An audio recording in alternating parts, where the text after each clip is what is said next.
Hi అండి, అందరికీ ముందుగా వరలక్ష్మి వ్రతం శుభాకాంక్షలు. శ్రావణ మాసం అంటేనే ప్రతి ఇల్లు కూడా పూజలతో ఒక దేవాలయంలా కనిపిస్తుంది. అందులో పౌర్ణమికి ముందుగా వచ్చే శుక్రవారం వరలక్ష్మి వ్రతం జరుపుకుంటాము. ఈ వరలక్ష్మి వ్రతం చేసుకుని అమ్మవారి యొక్క దీవెనలను అందుకోవాలని ఎంతగానో ఆశపడతాము. ఎటువంటి లోటు ఉండదు, లక్ష్మీదేవి అనుగ్రహం మనకి కలిగింది అంటే మనకి జీవితంలో శ్రీ సంపదలకు ఎటువంటి లోటు ఉండదు. అయితే ఈ రోజుదేవి అలంకరణ అంటే ఆరోగ్యం కూడా ఎంత అలంకరణ చేసి అమ్మవారిని పూజిస్తే అమ్మవారు అంత సంతోషపడతారు.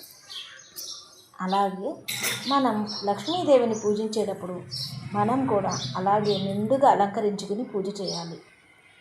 లక్ష్మీ అమ్మవారిని ఏ విధంగా తయారు చేసుకోవాలి, ఎలా అలంకరించుకోవాలి అనేది మన ఛానల్లో ముందుగానే వీడియో చేసి అప్లోడ్ చేశానండి. లింక్ బయోలో ఇస్తాను, కావాలి అనుకున్న వాళ్ళు చూడండి. ఈ శ్రావణ శుక్రవారం వరలక్ష్మి అమ్మవారి పూజ చేసుకుని అందరం అమ్మవారి అనుగ్రహాన్ని పొందుతున్నాం. మా ఇంట్లో వరలక్ష్మి వ్రతం బాగా జరుపుకున్నామండి. మీరు ఎలా చేస్తున్నారు కామెంట్ చేయండి.